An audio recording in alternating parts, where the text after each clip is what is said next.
bom dia. Sejam todos bem-vindos ao Palácio Tiradentes, lugar de memória do Parlamento Brasileiro. Anunciamos que essa sessão solene será transmitida ao vivo no canal da TV Alerj, através da plataforma do YouTube, e pela Rede Legislativa no canal 10.2 da TV Aberta. Esta sessão solene tem como finalidade a realização da abertura da segunda Semana do Consumidor 2025. Passo a palavra para o excelentíssimo deputado estadual Rodrigo Amorim. Autoridades presentes, senhoras e senhores, bom dia, sejam todos bem-vindos ao Palácio Tiradentes. Sob a proteção de Deus, declaro aberta a sessão da cerimônia de abertura da segunda Semana do Consumidor 2025, uma parceria com a Secretaria de Estado de Defesa do Consumidor do Rio de Janeiro, e traz como tema a ser apresentado a atuação do Sistema de Defesa do Consumidor na proteção dos vulneráveis.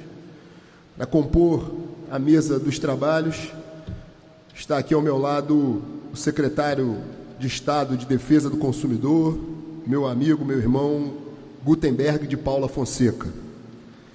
A presidente da OAB, seccional do Estado do Rio de Janeiro, doutora Ana Tereza Basílio, a promotora de Justiça, doutora Cristiane Amorim Cavazza, o presidente do PROCON Rio de Janeiro, Marcelo Barbosa, e a defensora pública, doutora Tatiana Campos. Sejam todos muito bem-vindos. Está composta a nossa mesa de autoridades, também com assessor da Alerj, promotor de justiça aposentado, doutor Plínio Lacerda. Sejam todos muito bem-vindos. Agradeço a presença de todos. Está composta a nossa mesa de trabalho. Eu quero solicitar a todos que se coloquem em posição de respeito para ouvirmos o hino nacional brasileiro, que será executado pela banda do Corpo de Bombeiros do Estado do Rio de Janeiro, a quem eu cumprimento e agradeço desde já, sempre presente nessa casa, sob a regência do subtenente bombeiro militar Marcelo Ferreira. Quero deixar registrado o meu agradecimento mais uma vez a todos os músicos do Corpo de Bombeiros do Estado do Rio de Janeiro.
fazer uma breve leitura da nominata das autoridades presentes, mais uma vez cumprimentando a todos e destacando, secretário, a importância de estarmos aqui nesse palácio histórico, onde muitos momentos da história do Brasil e do estado do Rio de Janeiro foram protagonizados aqui nesse palácio.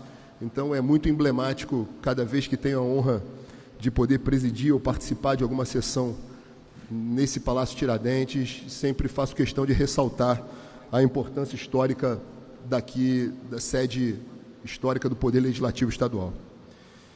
Destacar a presença e agradecer do senhor Renato Gomides, subsecretário de Gestão e Planejamento, senhor Rogério Pimenta, subsecretário de Defesa do Consumidor, senhor Marcos Vinícius Barbosa, procurador-geral da Agenersa, senhor Luiz Eduardo Gomes, ouvidor da SEDCOM, senhora Renata Rubac, diretora do PROCON Carioca, doutora Luciana Teles, defensora pública e coordenadora do Núcleo de Defesa do Consumidor da Defensoria Pública do Estado do Rio de Janeiro, senhora Cristiane Silva, especialista no relacionamento com órgãos de defesa do consumidor da TIM Brasil, doutor Hariman Araújo, advogado e procurador, eterno procurador dessa Casa de Leis, doutora Tatiane Campos, defensora pública e coordenadora do Núcleo de Defesa do Consumidor, que conosco, mais uma vez dizendo, senhor Jorge Brito, corregedor do PROCON, senhor Marcelo Lage, chefe de gabinete da SEDCOM, senhor Renato Baldin, chefe de gabinete do PROCON RJ, Francisco Moliterni, diretor, presidente da Enel, seja muito bem-vindo. Senhor Fernando Braga, secretário de Transformação Digital do Estado do Rio de Janeiro, coronel bombeiro, grande amigo. Senhor Ricardo Alves, Relações Institucionais da TIM Brasil. Senhora Flávia Aguiar, chefe de gabinete do deputado estadual Dionísio Lins, meu grande amigo, meu irmão. Feito a leitura das nominatas, eu gostaria de dizer que estou nessa sessão, secretário, todos os membros aqui hoje, muito honrosamente representando o presidente da Assembleia Legislativa, deputado Rodrigo Bacelar. Deputado Rodrigo Bacelar, na sua trajetória de vida profissional como advogado, militante, sempre, inclusive no seu mandato na primeira legislatura, nessa legislatura, tem priorizado, dentre outras pautas relevantes, todo o sistema, o fortalecimento do sistema de defesa do consumidor do Estado do Rio de Janeiro e sempre se colocou de forma muito aberta e parceira de qualquer entidade de representação de consumidores, qualquer empresa, porque, sem dúvida nenhuma, é fundamental essa relação com as empresas, sobretudo as concessionárias de serviço público, e falo isso na qualidade de presidente de uma CPI nessa casa, justamente sobre os serviços delegados, serviços concessionados no Estado. Então, muito me orgulha ter a presença aqui de algumas empresas concessionadas que fazem o serviço concessionado no Estado e também representação da agência reguladora. Isso mostra não só o acerto na condução da pauta da política da defesa do consumidor, mas principalmente o respeito e a forma com que se deve tratar, não só respeitando o consumidor, o vulnerável, o hipossuficiente na relação de consumo, mas também o empreendedor, o empresário que gera desenvolvimento para o Estado do Rio de Janeiro. Nessa linha, tem que se destacar o grande movimento que o governador Cláudio Castro tem feito, e uma das grandes virtudes desse governo Cláudio Castro tem sido o reequilíbrio das finanças do Estado. Hoje, uma pauta silenciosa que não gera voto, que não dá mídia, mas que a gente tem a certeza e a segurança que o Estado está no caminho certo de, em tempos muito próximos, tivemos um Estado que não pagava salário, um Estado que estava quebrado. E hoje a gente está em meio a uma negociação agora, numa discussão de derrubada de vetos do Propag, uma lei que o governador esteve pessoalmente diversas vezes em Brasília. O presidente da Assembleia Legislativa, deputado Rodrigo Bacelar, também foi um grande entusiasta dessa pauta de controle, não só como deputado, mas no período que esteve como secretário de Estado, uma pauta fundamental para o desenvolvimento do nosso Estado do Rio de Janeiro e absolutamente alinhada com o sistema de defesa do consumidor do Estado.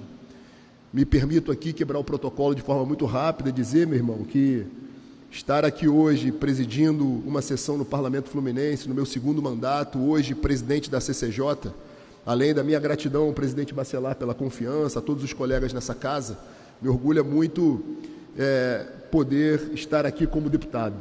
Eu sou advogado militante, fui procurador no município de Niterói, doutora Ana Basílio, diversas vezes ainda estagiário de Direito, passava aqui ao lado da Assembleia Legislativa e a caminho do fórum, e muitas vezes olhava para esse Palácio Tiradentes e tinha dentro de mim o desejo de estar aqui como deputado.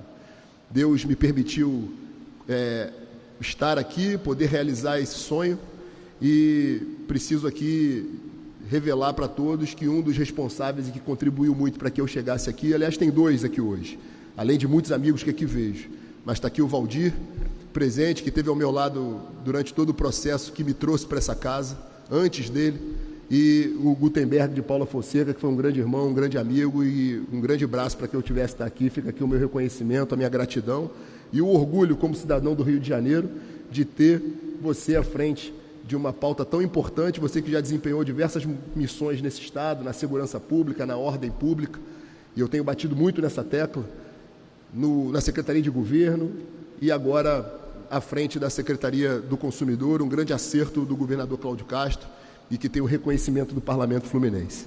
Então, dito isso, deixo aqui um abraço a todos do presidente Rodrigo Bacelar e vamos seguir a continuidade dos trabalhos, passando a palavra aos membros da mesa para uma saudação. Nesse sentido, passo a palavra para o presidente do PROCON, também reconhecendo aqui todo o trabalho que vem desenvolvendo. Senhor Marcelo Barbosa, o senhor tem a palavra. Muito obrigado por estar conosco.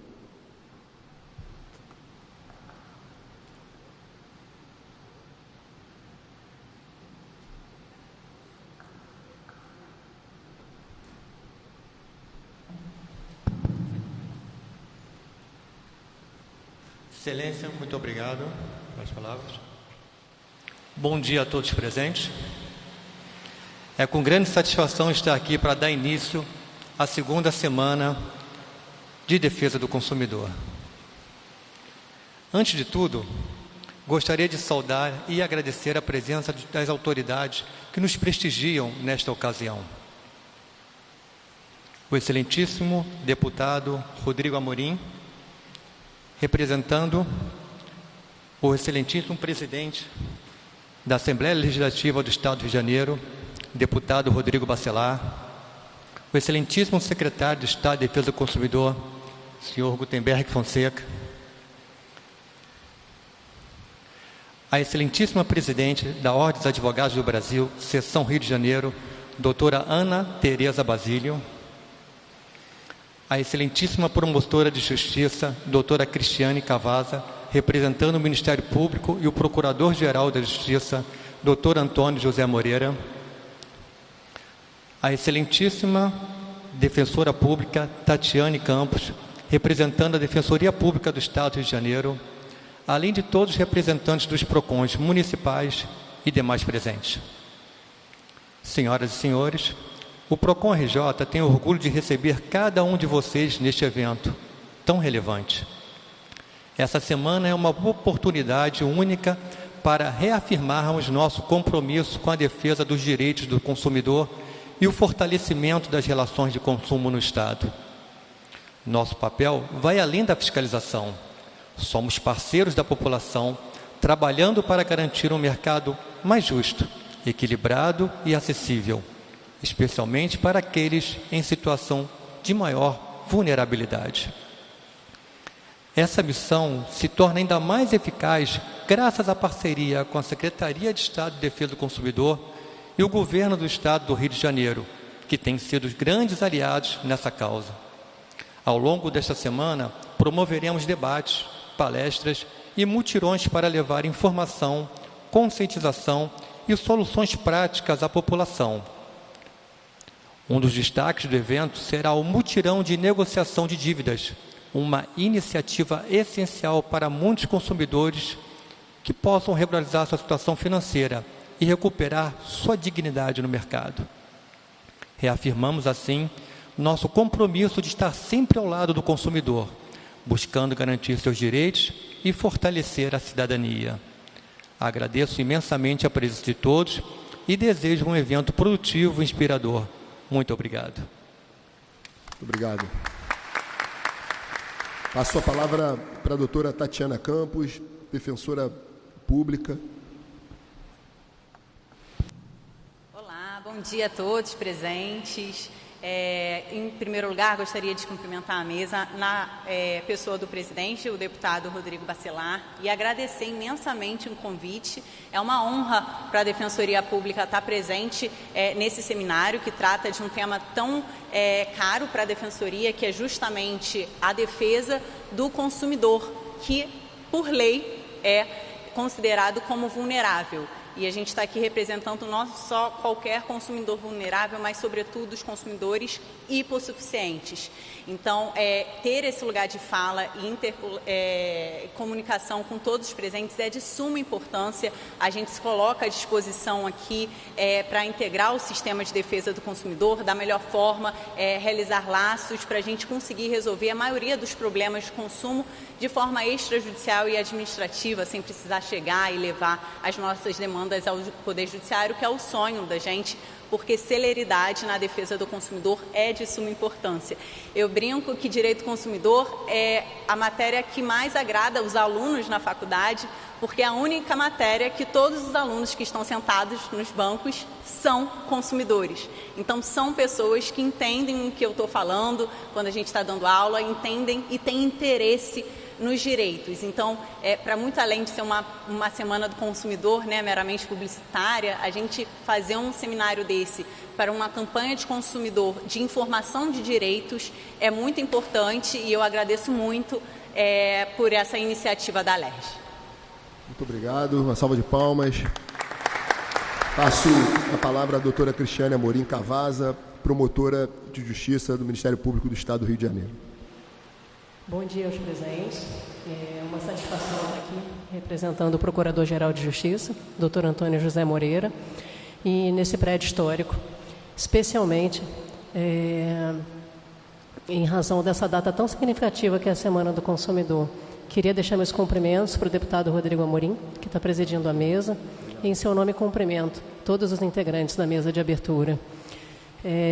Em segmento, eu gostaria, assim, talvez de compartilhar uma experiência pessoal. Os senhores têm uma ideia, assim, da grandiosidade que é para a defesa do consumidor do Estado do Rio de Janeiro, está aqui numa semana inteira do consumidor, de eventos organizados, de uma reunião do sistema estadual com uma Secretaria de Estado do Consumidor. O Estado do Rio de Janeiro é pioneiro na criação de uma Secretaria do Consumidor.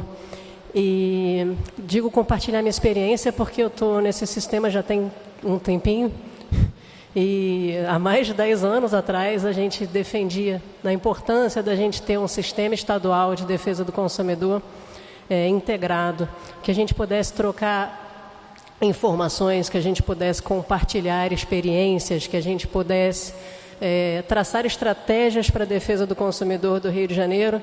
E lá atrás a gente tinha uma ideia, um grupo de WhatsApp e umas reuniões na sala da Defensoria.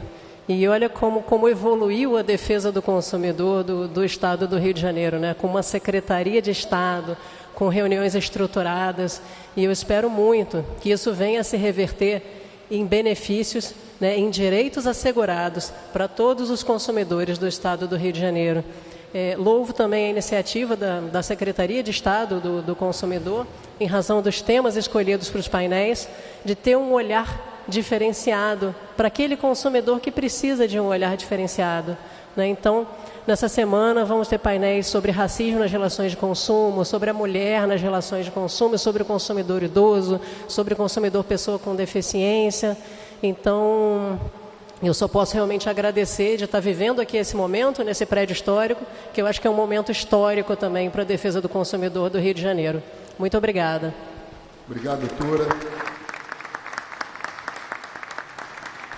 Passo a palavra ao Dr. Plínio Lacerda, que é o coordenador da Comissão de Defesa do Consumidor aqui na Assembleia Legislativa, e externar aqui o meu cumprimento ao meu amigo, meu irmão, o deputado Fábio Silva, que vem conduzindo com maestria ao seu lado a Comissão de Defesa do Consumidor dessa casa, sempre de portas abertas também aos consumidores e atenta a todos os projetos de lei que tramitam aqui, que versam de alguma forma sobre relação de consumo. Então, muita honra ter o senhor conosco mais uma vez. Excelentíssimo senhor deputado estadual, Dr. Rodrigo Amorim, aqui quero saudar na presidência e agradecer desde já, em nome do deputado Fábio Silva, suas palavras, o reconhecimento pela Coordenadoria de Defesa do Consumidor na nossa casa, na Alerj. Excelentíssimo senhor secretário estadual de Defesa do Consumidor, Dr. Gutenberg, também gostaria também aqui de saudá-lo e, ao mesmo tempo, também designar aqui aptas palavras de agradecimento por seu empenho, seu desvelo em prol do direito do consumidor.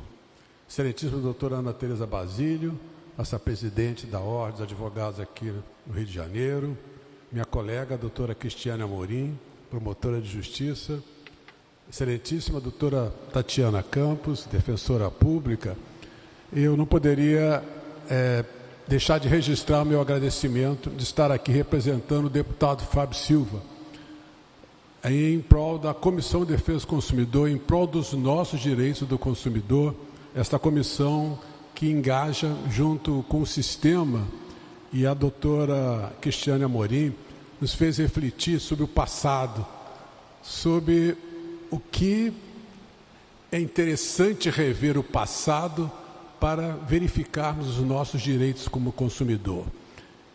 E quando ela faz hoje referência ao sistema estadual, está aqui o doutor Ricardo Amorim, que naquela época, e eu vou retroagir a 1990, nós tínhamos um anseio de ter uma secretaria também nacional de defesa do consumidor, quando nós tínhamos uma secretaria ligada à Secretaria de Direito Econômico, com excelentes portarias, né, baixadas, mas naquela época falávamos, seria tão bom ter uma secretaria nacional que pudesse levar ao próprio gestor público, ao próprio presidente, os nossos anseios como consumidor, e foi criada a Secretaria Nacional, a Senacom.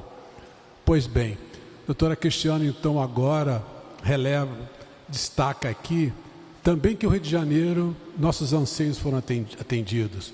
Queríamos ter também uma secretaria estadual para que pudesse levar ao governador os nossos problemas, as nossas demandas. E hoje temos o interlocutor, que é o Dr. Gutenberg, que está sempre ali em contato com o Ministério Público, com a Defensoria Pública, com a comissão da OAB, né, aqui Defesa do Consumidor, com a Alerj, através da comissão, com os PROCONs municipais, estaduais, ou seja, um sistema como um todo. Então, doutor, eu gostaria, meu presidente, de agradecer e deixar à disposição a nossa Comissão do Consumidor e sempre em prol dos nossos direitos, como já dizia John Kennedy, nosso direito é o consumidor. Muito obrigado. Antes de passar a palavra à doutora Ana Tereza Basílio, minha presidente da OAB, e ao secretário Gutenberg, quero fazer, secretário, uma saudação especial aqui à sua equipe, em nome da delegada de polícia, doutora Verônica Oliveira, sempre te acompanhando com brilhantismo e representando a magnitude da sua secretaria, da equipe que compõe a secretaria, e não deixando, por óbvio, também de reconhecer os servidores mais dedicados, talvez mais dedicados desse Estado, os servidores de carreira do PROCON, e falo isso com muita propriedade, eu diria, porque mantive uma relação, enquanto na legislatura passada, presidente da Comissão de Servidores Públicos dessa casa, uma relação muito próxima com os servidores de carreira do PROCON, e falo, para aqueles que não conhecem, eu tenho um irmão vereador na cidade do Rio de Janeiro, o vereador Rogério Amorim, que exerceu, antes do secretário Gutenberg, a função de secretário de Estado de Defesa do Consumidor. E, como o senhor bem ressaltou, a ação do secretário Gutenberg de trazer o PROCON como um braço da secretaria foi algo significativo para o sistema de defesa do consumidor, algo que a gente tinha uma deficiência de um afastamento da secretaria, aquela que define a política pública, do órgão que executa a política pública. Então, sem dúvida nenhuma, a gente vive novos tempos, fruto do grande trabalho, da grande articulação do secretário Gutenberg e também da sua presidência, que quem ganha é a população do Rio de Janeiro. Então, com muito orgulho, presidi, não só pela minha trajetória de vida profissional, mas também de vida pública. Eu fui secretário na Baixada Fluminense de 2 municípios e tive a oportunidade de instalar os PROCONs municipais. E a gente tem 2 grandes desafios, eu diria. O primeiro deles é a integração de um sistema de defesa do consumidor com a autoridade estadual e as autoridades municipais. Os municípios precisam de apoio e é fundamental que a Secretaria continue fazendo esse braço em relação aos municípios. E a segunda questão foi o que as doutoras promotoras de justiça e defensora pública disseram nas suas falas, que é a questão da competência para legislar sobre a matéria. A gente vive hoje, talvez uma oportunidade ímpar no Rio de Janeiro. A gente vive no país uma crise institucional, eu diria, mas no Rio de Janeiro a gente vive uma harmonia institucional, com os 3 poderes juntos, com o Legislativo, com o Executivo e com o Judiciário, de forma muito harmoniosa, com o Ministério Público sempre integrado com a Assembleia Legislativa, com o Poder Executivo, obviamente respeitando os seus limites de competência, as suas independências, mas o Rio de Janeiro vive um momento muito saudável na relação entre os poderes. E a gente tem que aproveitar esse momento para avançar na pauta do consumidor. Eu tenho reafirmado como presidente da Comissão de Constituição e Justiça a capacidade do legislador estadual em promover leis para a defesa do consumidor. É competência concorrente e o Poder Legislativo Estadual tem essa competência, e fica aqui o compromisso. Já havia sido uma sinalização e uma determinação do presidente Rodrigo Bacelar, que inclusive no âmbito da CCJ, a doutor Hariman é o grande mentor disso, que a gente possa fazer a integração da discussão da constitucionalidade de muito do que se tramita aqui na Casa, em parceria com o Ministério Público, a Defensoria, que já estão sempre conosco aqui nas pautas cotidianas da Assembleia, com as suas representações, mas, sobretudo, com a OAB, nesse novo tempo da OAB também, sob o comando e a presidência da doutora Ana Tereza Basílio. A gente conversava há pouco, antes de iniciar a sessão, da possibilidade da OAB se fazer presente constantemente no processo de discussão da constitucionalidade do que tramita aqui na Assembleia Legislativa. Então, faço esse preâmbulo só para ressaltar a alegria de ter a presidência da OAB aqui, a OAB representada, além das instituições, e do secretário Gutenberg, do presidente do PROCON também. Com isso, passo a palavra para a minha presidente, doutora Ana Tereza Basílio.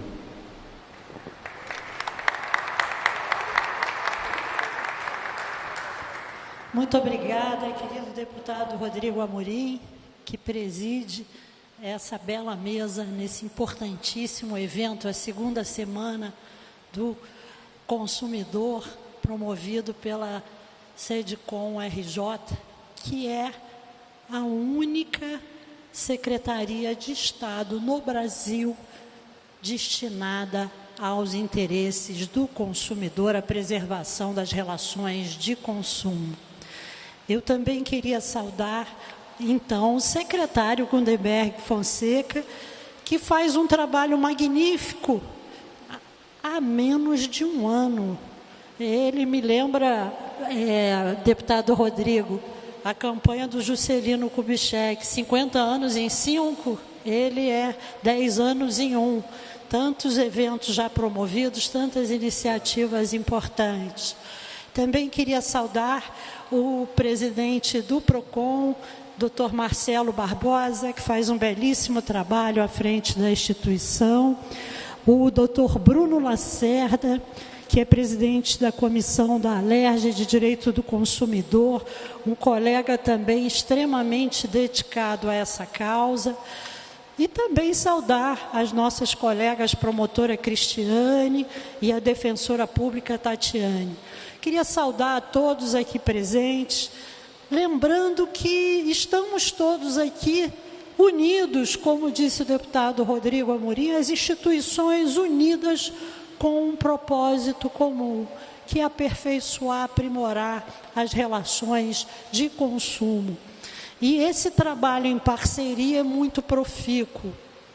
Eu não poderia deixar de também mencionar a iniciativa do secretário Gutenberg, que fará um grande mutirão em todo o estado do Rio de conciliação e mediação na área do consumidor. Esse método de solução de disputas é, sem dúvida nenhuma, por todas as razões, a melhor alternativa. Então, está de parabéns a Secretaria do Estado por promover essa iniciativa que reduz a litigiosidade, reduz o volume de processo nos tribunais e também a solução mais eficiente e mais barata para o consumidor. Para a advocacia, não há dúvida que a área do consumidor representa cerca de 80% dos profissionais que atuam no estado do Rio de Janeiro. É uma área importantíssima e o fortalecimento desse sistema estadual é fundamental para a sociedade. Nós também trazemos as propostas da advocacia dativa para auxiliar a Defensoria Pública, onde no interior ela não pode estar tão presente, como uma ferramenta também de auxílio ao consumidor. E gostaria aqui de propor também um movimento de fortalecimento dos juizados especiais, que são a porta de entrada da democracia no Poder Judiciário, com isenção de custas. Precisamos reverter o movimento de enfraquecimento dos juizados, porque os juizados é a porta aberta da justiça para a população. Então, muito obrigada a todos. Eu queria também saudar a Comissão de Direito do Consumidor da OAB, que está aqui presente em peso, na pessoa do querido André Proença, e de todos os membros que estão aqui reunidos. Muito obrigada, é uma honra participar dessa união das instituições pelo direito do consumidor. Muito obrigada.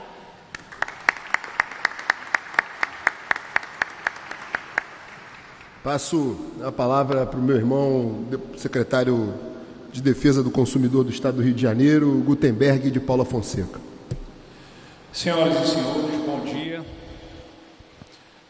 Gostaria de começar saudando e agradecendo a presença, primeiro ao meu amado irmão Rodrigo Amorim, deputado Rodrigo Amorim, neste momento representando o presidente da Assembleia Legislativa, o deputado Rodrigo Bacelar. Eu aproveito a oportunidade, saúdo a todos os deputados desta casa, que sempre que estou aqui me acolhe tão bem, e dizer, meu irmão, que eu a cada dia me orgulho cada vez mais da sua caminhada, né? Nós que vivemos um momento de mudança na história política deste país, eu vivi todo o seu sonho, né? E quando o mato estava muito alto, você estava lá. E Papai do Céu sabe o que faz. Eu tenho certeza absoluta que você ainda tem uma estrada longa a caminhar. E só quem ganha com isso, ou melhor, quem ganha muito com isso é a população do Estado do Rio de Janeiro, por conta da sua dedicação. Hoje à frente de uma das comissões, que agora não é mais uma, são outras, mas à frente da Comissão de Justiça e Redação. Ou seja, todas as leis que passam por este parlamento, inicia na mão deste deputado, que é motivo de muito orgulho. Bem, queria saudar e agradecer também a presidente da OAB, a doutora Ana Tereza Basílio, minha amiga, tenho muito orgulho também da sua estrada, da sua carreira. Eu tenho certeza absoluta que agora mais do que nunca a Ordem dos Advogados do Brasil está muito bem conduzida por esta presidente. Muito obrigado por estar aqui conosco. Ao professor, o mestre Ricardo Morichita, advogado e professor do IDEP, muito obrigado pela sua presença. Ao outro mestre, que eu tenho um carinho, diga-se de passagem, é um dos meus conselheiros, doutor Plínio, é assessor e promotor de justiça aposentado. A doutora Cristiane de Amorim Cavassi, também obrigado pela presença, aqui neste momento representando o Procurador-Geral do Ministério Público do Rio de Janeiro. Fernando Braga, o FEU, meu amigo, secretário de Estado de Transformação Digital, obrigado pela presença. Ao Flávio Rodrigues, presidente do Proderj, obrigado pela presença. Ricardo Alves, Relação Institucional, meu amigo Ricardo, Relação Institucional da TIM. Marcos Vinícius Barbosa, Procurador-Geral da Agenersa, obrigado pela presença. Tatiane Campos Soares, a Defensora Pública, Coordenadora do Núcleo de Defesa do Consumidor, muito obrigado. Dr. Marcelo Barbosa, meu amigo, Presidente do PROCON RJ. Rogério Pimenta, meu subsecretário, obrigado pela presença. Luciana Teres, Defensora Pública da Nudecom, está aqui também conosco, obrigado. Nossa amiga Renata Rubac, diretora do PROCON Carioca, obrigado pela sua presença. Meu amigo Francesco, presidente da Enel. Dr. Hariman, meu grande amigo, obrigado pela presença. Bem, deixa eu ler aqui agora, vou ter que confessar aqui a minha idade, botar meu óculos, porque a minha assessoria falou, ó, tem que ler o discurso hoje, porque tem pautas técnicas. E eu prometo que eu vou ser bem rápido. Bem, senhoras e senhores, mais uma vez, bom dia. Quero começar agradecendo ao governador Cláudio Castro, que um visionário apostou nesta pauta, como bem colocado pela nossa presidente da Ordem dos Advogados, a doutora Ana Tereza Basílio. Nós somos a primeira secretaria constituída por lei pura do Brasil. Nós só tratamos, dormimos e acordamos com a pauta defesa do consumidor. E quem teve a visão de começar com esta pauta foi o governador Cláudio Castro, então a quem eu gostaria de agradecer por toda a oportunidade.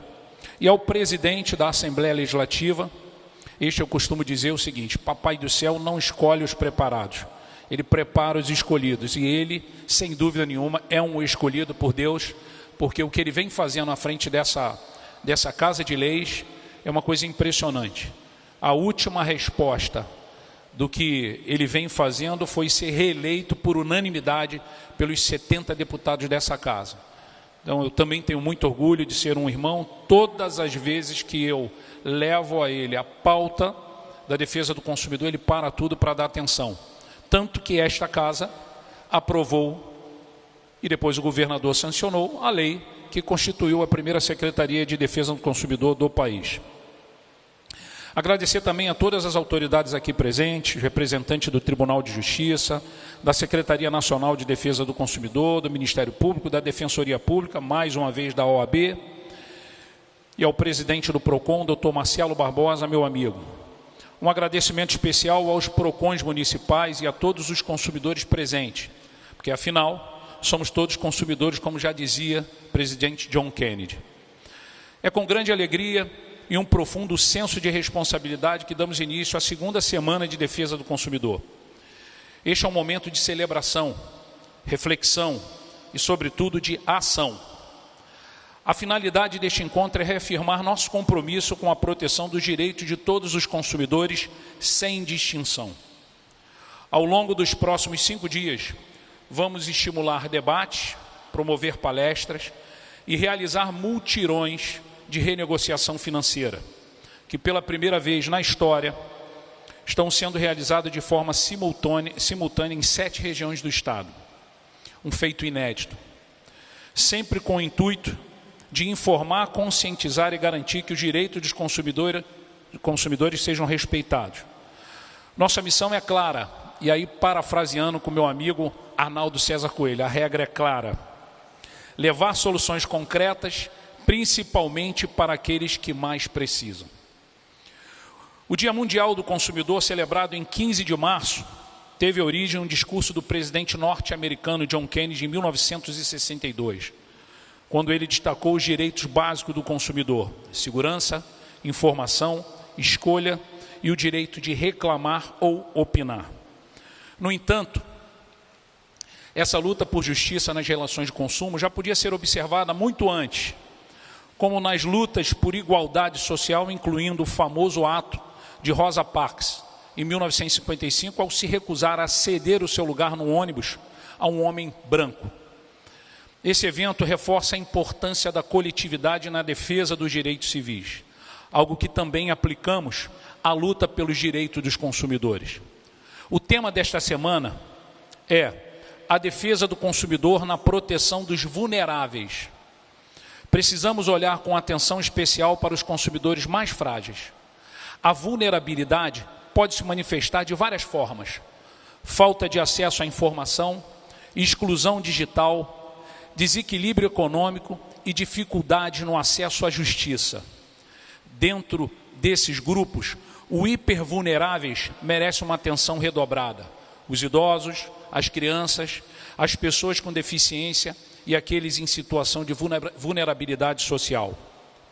Um exemplo claro disso são os moradores das favelas, que muitas das vezes são vítimas de práticas abusivas como cobranças indevidas e publicidades enganosas. E é por isso que estamos comprometidos em levar a defesa do consumidor para onde ela é mais necessária, garantindo que todos, sem exceção, tenham seus direitos assegurados. Como destaca o meu grande amigo e parceiro Celso Ataíde, fundador da CUFA, a favela não é carência, a favela é potência. Não podemos ignorar seu impacto na economia. Só para vocês terem uma ideia, de acordo com estudos, o PIB das favelas brasileiras, se somado, gira em torno de 200 bilhões. Uma cifra que reforça a importância de políticas públicas voltadas para melhorar a qualidade de vida dessa população. E para ilustrar melhor, se as favelas juntas, favelas brasileiras, fossem um estado, ele seria o quarto mais populoso do país, ultrapassando a Bahia e ficando bem próximo ao Rio de Janeiro. Outro ponto de preocupação é a acessibilidade. Durante fiscalizações recentes no Sambódromo e em ônibus, tanto na capital quanto em outras cidades importantes da região metropolitana, identificamos falhas que prejudicaram diretamente pessoas com deficiência ou com mobilidade reduzida. Pensando em proporcionar um atendimento melhor para todos, é com orgulho que anunciamos que a nova sede da SEDCOM e do PROCON, em alguns poucos dias, será um espaço totalmente acessível e inclusivo, com estruturas que garantem acessibilidade física, comunicacional e sensorial para todos. Nossa meta é sermos a secretaria mais inclusiva e acessível do país. Por fim, quero destacar que a defesa do consumidor não é apenas uma questão econômica, mas uma questão de cidadania e dignidade. Um consumidor informado é um consumidor seguro e é isso que queremos. Queremos proporcionar a todos durante essa semana informação, educação e ferramentas para que todos possam exercer seus direitos plenamente. Quero também expressar muito a minha gratidão e pedir a todos vocês uma salva de palmas para toda a equipe da Secretaria de Estado de Defesa do Consumidor e o PROCON RJ.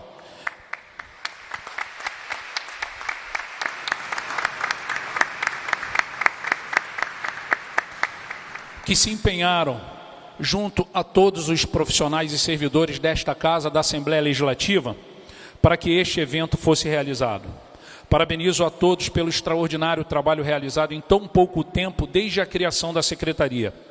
Só em 2024, realizamos mais de 140 mil atendimentos pelos diversos canais de comunicação com os consumidores. Nossa meta para 2025, preparem-se, é triplicar esse número, alcançando mais pessoas e garantindo que seus direitos sejam efetivamente respeitados. Meu muito, mas muito obrigado a todos e desejo uma excelente segunda semana de defesa do consumidor. Que Deus abençoe.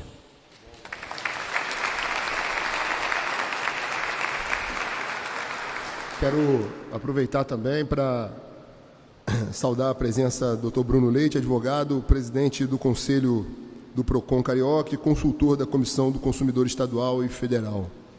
Saudar também a honrosa presença da senhora Ana Cristina Menezes, vice-presidente da TIM, e muito nos orgulha ter duas empresas da envergadura da TIM e da Enel presentes nessa segunda semana, nessa abertura dos trabalhos da segunda semana de proteção e defesa do consumidor no estado do Rio de Janeiro. Agora daremos início à apresentação do eminente doutor Ricardo Morishita. Uma honra ter o senhor conosco, um mestre na defesa do consumidor. Fica aqui o reconhecimento da Assembleia Legislativa e o tema da palestra vai ser lido o currículo do doutor Ricardo Morishita e o tema da palestra é a proteção do consumidor apostador, impactos sociais e econômico. Eu vou à apresentação do livro, né? Não, o secretário pediu para fechar o livro. Vamos fazer aqui uma inversão na pauta.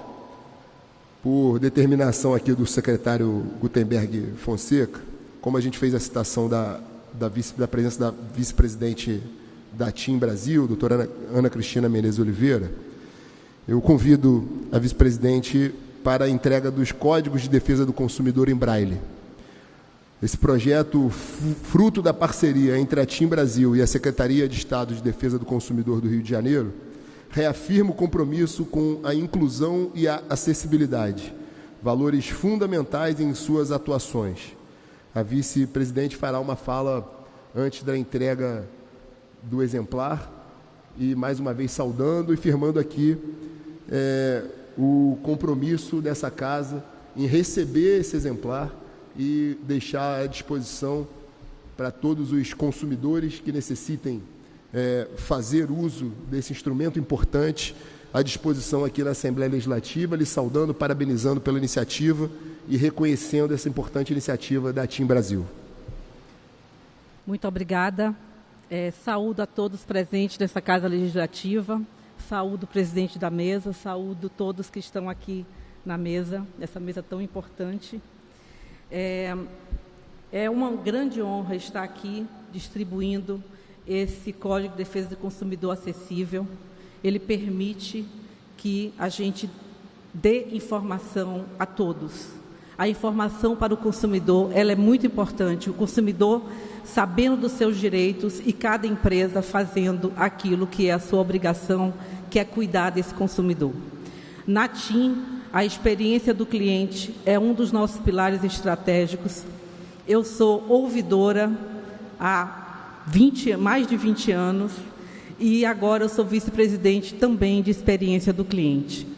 Então, juntando tudo isso, o que a gente quer dizer é que cuidar do nosso consumidor, dar informação clara, transparente, evitar atrito, evitar conflito e resolver da melhor forma é a nossa missão.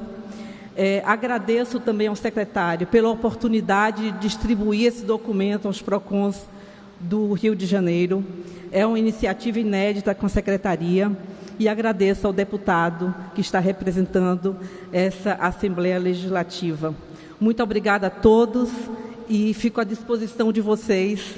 A TIM está sendo representada aqui por mim e a gente tem muita alegria quando está nesses eventos em que a gente está falando de uma pauta que é tão relevante para o consumidor e para o nosso país. Muito obrigada.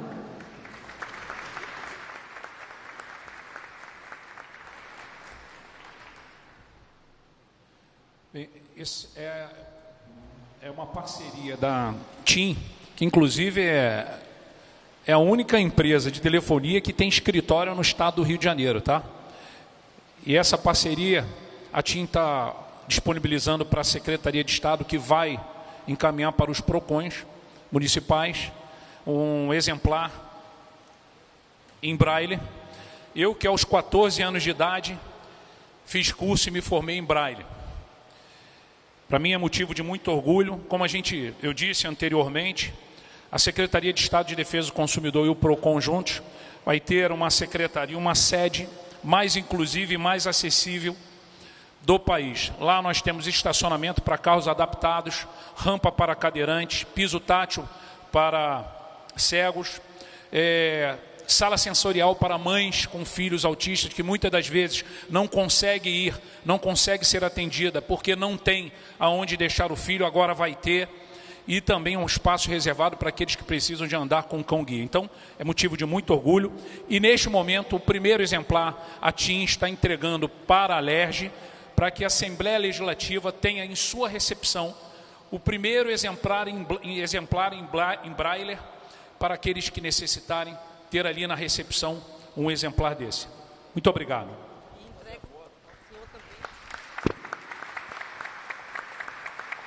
Neste momento, o deputado estadual Rodrigo Amorim, representando o presidente da LERJ, Rodrigo Bacelar, recebeu o primeiro exemplar do código para ser disponibilizado na entrada principal da Assembleia Legislativa.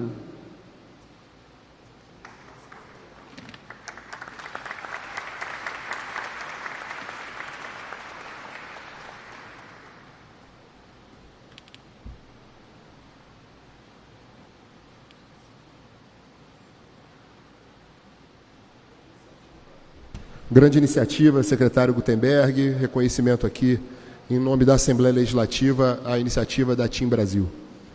Agora, passemos à palestra magna, com o professor, eminente professor, doutor Ricardo Morishida Wada, pronunciei da forma correta? Que tem como tema a proteção do consumidor apostador, impactos sociais e econômicos. Enquanto o nosso palestrante se prepara, peço que a cerimonialista faça uma breve leitura do currículo do Dr. Ricardo Morishida. Ricardo Morishida possui graduação em Direito pela Pontifícia Universidade Paulo, em 1991, e mestrado em Direito na Universidade de São Paulo, em 2003. Doutorado em Direito pela Pontifícia Universidade Católica de São Paulo, em 2017. É advogado e professor universitário. Foi diretor do Departamento Nacional de Proteção e Defesa do Consumidor, de 2003 a 2010. Professor e coordenador de pesquisas de Direito do Consumidor, vinculadas ao Centro de Justiça e Sociedade da Escola de Direito do Rio de Janeiro, da Fundação Getúlio Vargas, de 2010 a 2014. Atualmente, é diretor de Projetos e Pesquisa no Instituto de Ensino, Desenvolvimento e Pesquisa, o IDP. Passo a palavra ao palestrante, o doutor Ricardo Morishida.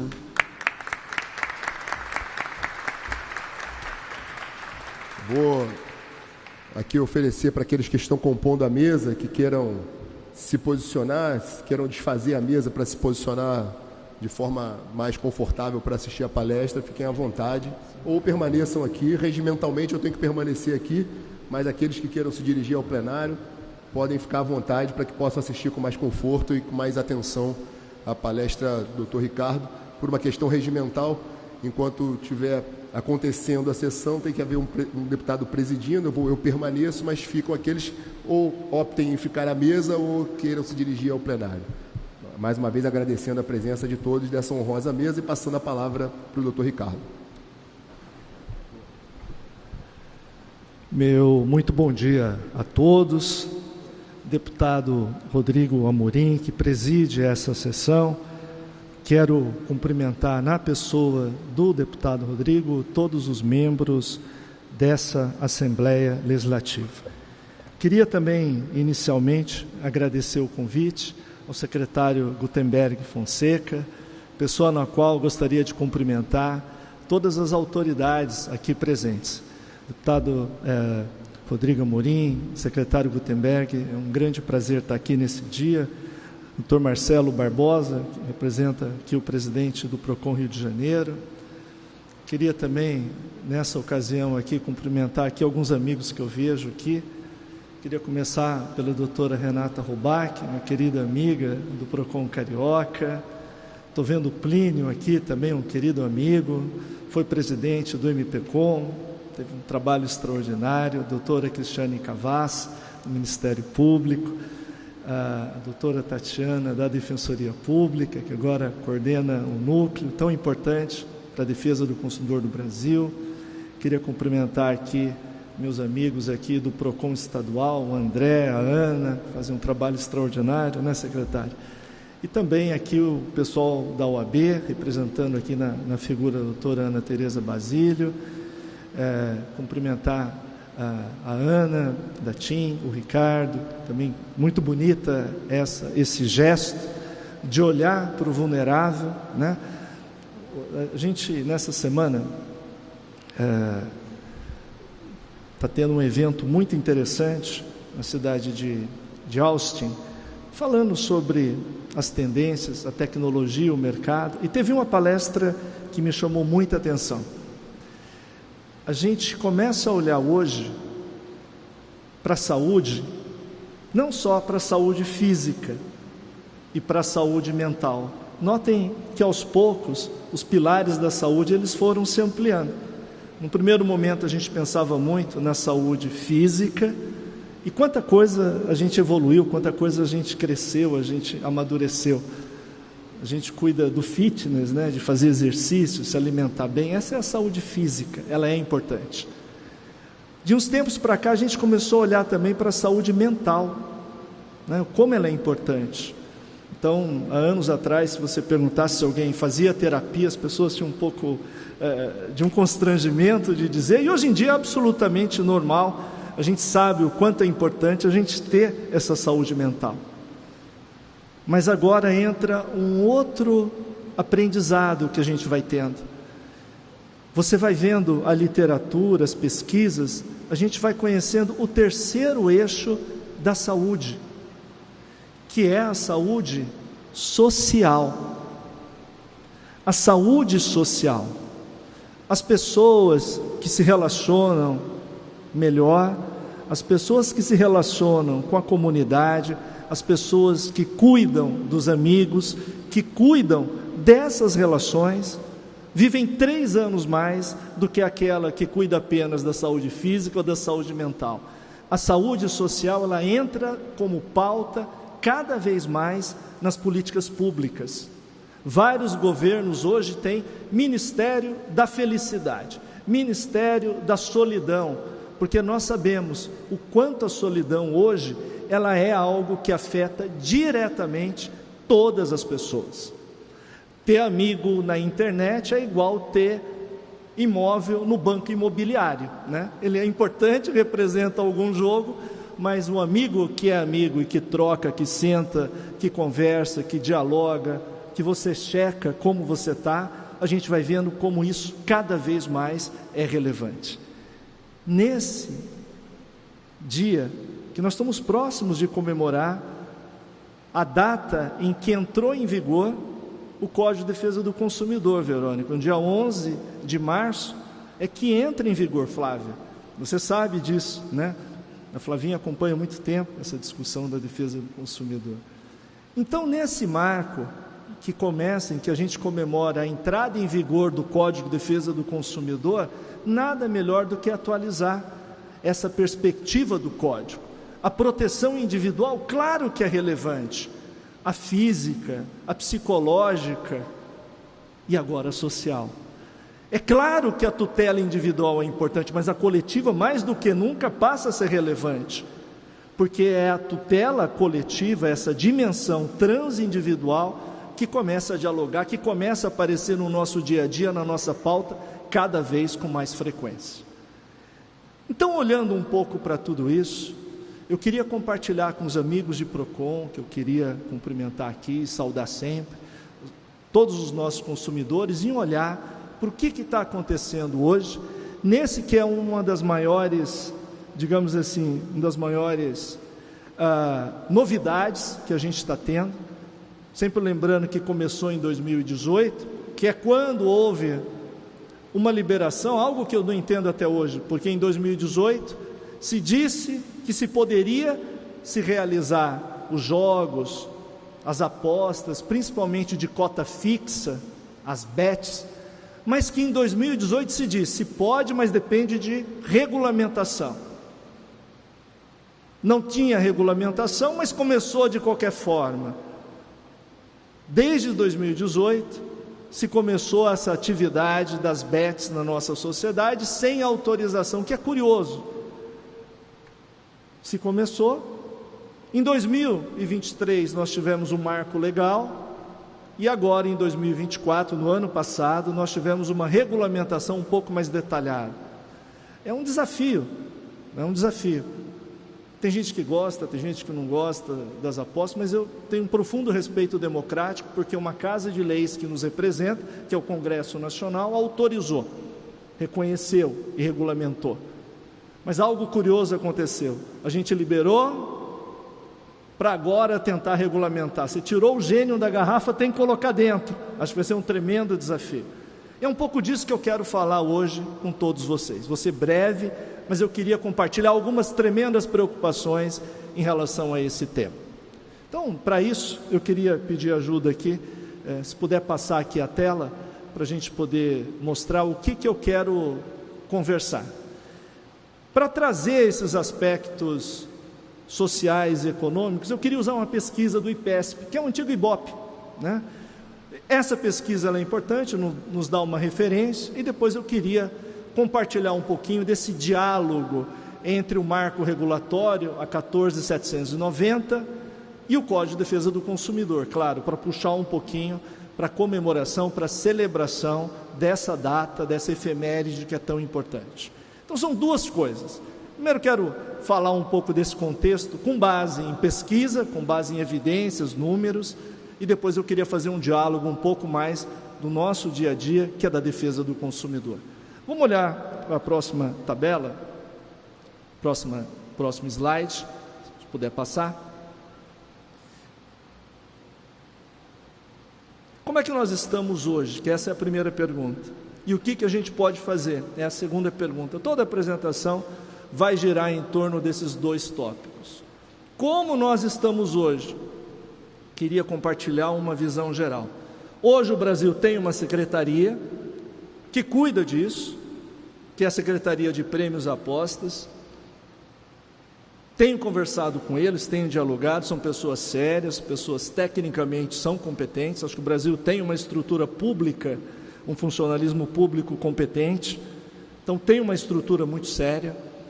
Tem pessoas que trabalharam na defesa do consumidor lá, que dialogam com muita facilidade, Plínio, a nossa gramática.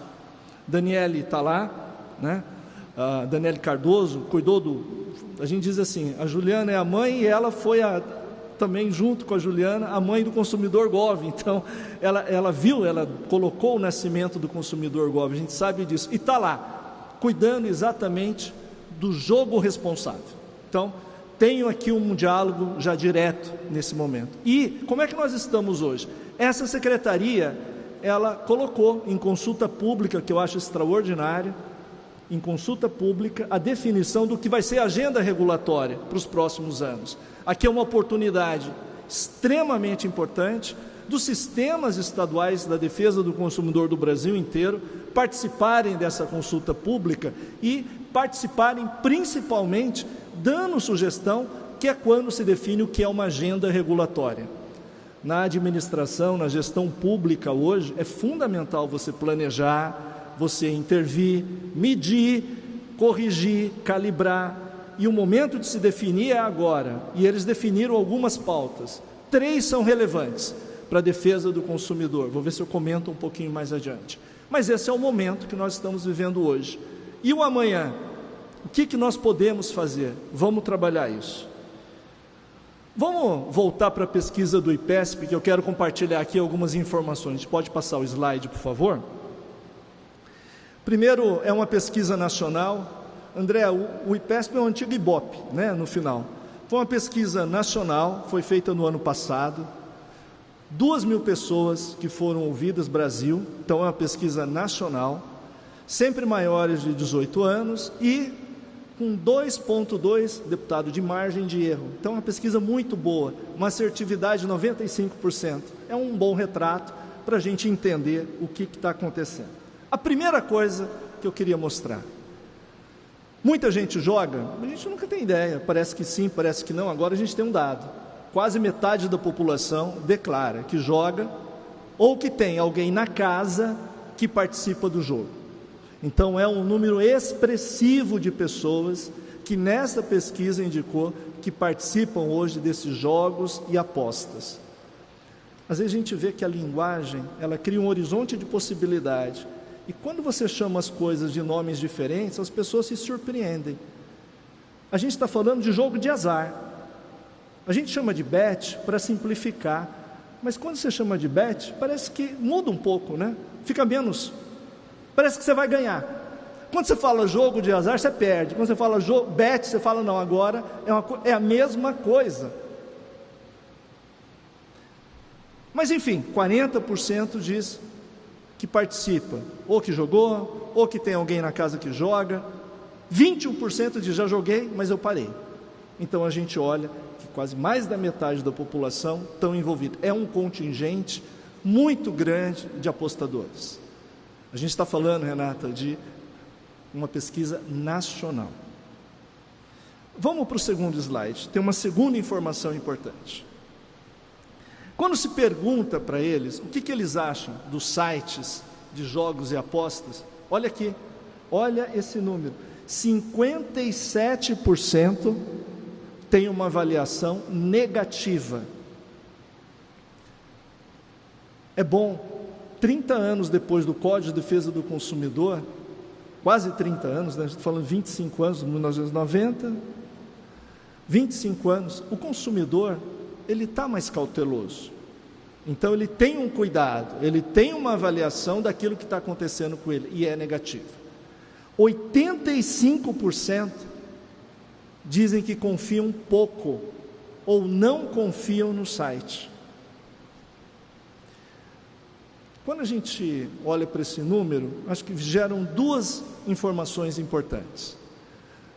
A população tem uma cautela em relação ao jogo. É importante isso. Mas segundo, a gente sempre olha para esses números também, olhando um pouco para o outro lado. Eu sou descendente de japonês, mas em chinês, você escreve crise com duas palavras. A primeira é perigo, a segunda é oportunidade. Toda crise gera oportunidade. Aqui é um convite para aqueles que realizam essa atividade econômica que é tão forte, olhar e ver que os consumidores não confiam. 85% declararam que não confiam no seu site. Por que será? Por que será que o consumidor não confia? Então gera também uma oportunidade para que eles possam estar cada vez mais aderentes ao Código de Defesa do Consumidor, ao jogo limpo, claro, transparente, e possam melhorar esse indicador. É ruim, porque você já começa dizendo, não, a avaliação é negativa e eu desconfio, é ruim.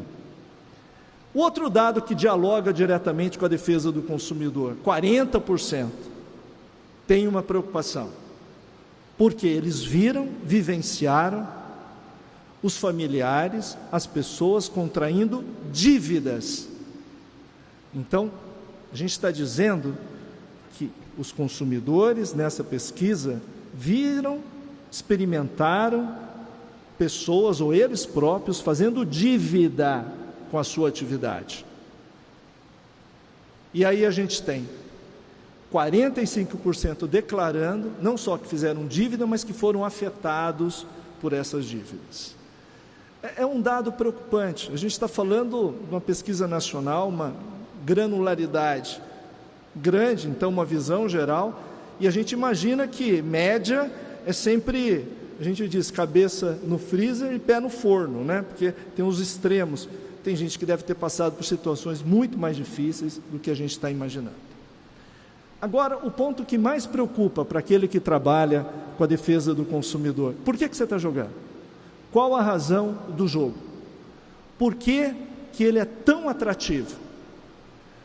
Porque o jogo de azar é entretenimento, é uma forma de você se entreter com o seu tempo. Mas olhem para esse dado, 40% daqueles que responderam e participaram dessa pesquisa estão dizendo para a gente o que a gente já sabe. Eles jogam porque é uma maneira de ter um ganho financeiro. Não é entretenimento. As pessoas estão buscando renda, elas estão procurando formas de levar a vida. É impressionante quando a gente olha para esse número e mostra o tamanho do problema que a gente tem. Mais do que um jogo ou entretenimento, a gente não está falando disso. A gente está falando de um ato de desespero, porque o consumidor sabe que tem problemas, sabe que pode perder, mas ainda assim ele vê nesse tipo de ferramenta, ou nesse tipo de aplicativo, ou nesse tipo de disposição, uma oportunidade para ganhar dinheiro. É um ato de profundo desespero. Não se enganem. No Brasil, quando a gente trabalhava na época da inflação, eu comecei a trabalhar no PROCON em 89 como estagiário. Então eu acompanhei como estagiário, fazendo planilha, vendo como é que era a questão da inflação. Todas as vezes que aumentavam a renda, sabe aonde o consumidor aplicava o recurso dele? Comida, supermercado, Danone, chocolate. Essa é a nossa realidade ainda. Então aqui a gente está falando, são pessoas que estão buscando dinheiro, recursos, melhorar a sua renda. Só 11% acredita que vai ser possível, só 11%. E ainda assim, a gente tem o jogo acontecendo. Vocês perceberam o grau de desespero do que a gente está falando, de qual a situação real que nós estamos falando? Então é evidente que esse modelo, ou essa constatação, exige de todos nós uma preocupação, uma cautela, uma capacidade de dar respostas, porque todas as vezes que nós, como sociedade, não somos capazes de dar respostas, qualquer resposta é resposta, e esse é o maior retrocesso que uma civilização, que uma sociedade pode sofrer. Então nós estamos diante de um tremendo desafio, e aqui o cidadão está dizendo: eu estou jogando, eu sei que é ruim, eu sei que é problemático, mas mesmo assim eu preciso de uma maneira de ganhar dinheiro, e é isso que está acontecendo no fim do dia em todo esse processo. Não sou eu que estou dizendo, é a pesquisa, é o resultado dessa pesquisa. Vamos olhar um pouquinho mais para frente, vou pedir para continuar. O próximo, eu quero compartilhar com vocês algumas outras informações. Pergunta se as pessoas são favoráveis ao jogo, às bets, aos jogos de azar. Qual é a resposta delas? 59% não. Ela não é favorável. Isso muda. Se você olhar o Sul é muito mais contrário do que o Sudeste. Aqui no Sudeste nós somos um pouco mais tolerantes, mas o Sul rejeita muito mais. E há outro recorte, que é de acordo com a manifestação religiosa da pessoa. Também muda os números. O próximo. Mas a ideia é que 59% é contra. Secretário Gutenberg, ela é contra. Ela está pedindo ajuda do Estado para que ele possa dar uma resposta a esses tipos de problemas. Se for entretenimento, está tudo bem, joga quem quer, mas não é disso que a gente está falando. Próximo slide. Com que frequência você joga? Quanto você acha que as pessoas jogam? Quantas vezes você acha que as pessoas jogam? Na maioria das vezes, todos os dias. Olha lá. Por que é o problema, doutor Marcelo, dela jogar todo dia? Porque vira hábito. Qual que é o problema do hábito? É que entra, você não percebe, fica no automático. Se você permitir que o consumidor transforme o jogo em um hábito, é o desastre total, porque ele não tira mais, Renata. Tenta mudar um hábito, é fácil? É difícil, é um tremendo desafio. E olha aqui os números, o que eles estão mostrando. Próximo, se puder passar. Você ganha ou perde com as bets? Qual que é o resultado? Aqui tem uma questão que vale a pena a gente olhar com muito cuidado. Na percepção da maioria das pessoas, e está correto, é que ela experimentou, vocês estão vendo aqui, 44 estão dizendo, eu perco mais do que eu ganho. Só que aqui tem um truque. Plínio, nem sempre você perde. Às vezes você ganha. Por que ganhar é importante? Na régua geral você está perdendo. No fim do dia, se você passar a régua, talvez você esteja mais perdendo do que ganhando. Mas por que os ganhos que acontecem durante essa jornada são importantes? Te fazem jogar de novo, te fazem acreditar. Tive uma experiência com um consumidor que o vizinho ganhou 11 mil reais. Ele enlouqueceu. Eu vou vender meu carro, eu vou vender tudo, porque se ele ganhou, eu vou ganhar. Não é possível, eu posso ganhar. E não é o esportivo, porque uma coisa é o esportivo, é o tigrinho. Ele ganhou 11 mil reais, mudou a vida dele, é a minha vez. E se ele pensasse sozinho, era uma coisa, mas ele pensa sozinho? Não. Ele tem uma influência para isso, vamos ver isso daqui a pouco. Mas a maioria diz que perde. O problema é que quando ele ganha de vez em quando, ele volta a jogar, ele volta a querer, ele volta a acreditar. E tem influencer dizendo, é igual investimento. Não é investimento, é jogo de azar. Mas o influencer diz, é investimento. Você precisa ter, Ana, resiliência. Vende o carro, não, precisa de resiliência, vende a casa, porque uma hora você ganha. Você precisa destravar, reprogramar, porque aí você ganha e não ganha. É esse o problema. Chega no fim do dia, vem a ressaca. Olha lá. O próximo slide. Quanto ele gasta? 2, 5, 6% de um salário mínimo, 30% de um salário mínimo. Pode dar Bolsa Família, se estiver jogando, não é só a alta dos alimentos, a inflação. A gente tem problema com café. Há 3 anos o Brasil tem problema de produção de café. Muda o clima, os asiáticos começaram a tomar café. A Indonésia teve problema, a Indonésia tem problema, tem 200 milhões de habitantes, produz café igual o Brasil, teve problema, 3 anos tendo problema. O preço do café subiu. Agora a renda está diminuindo, por quê? Aonde está indo o dinheiro? Se ela está jogando 30% do salário mínimo na Bet, todos os dias, você imagina o tamanho do impacto. A gente vai olhando para uma coisa que é óbvia. Por que cuidar das Bets é importante? Aliás, tem um conceito que é fundamental. O Albert Camus, que ganhou o prêmio de literatura, dizia assim, um conceito errado traz muita infelicidade para o mundo. Os jogos e apostas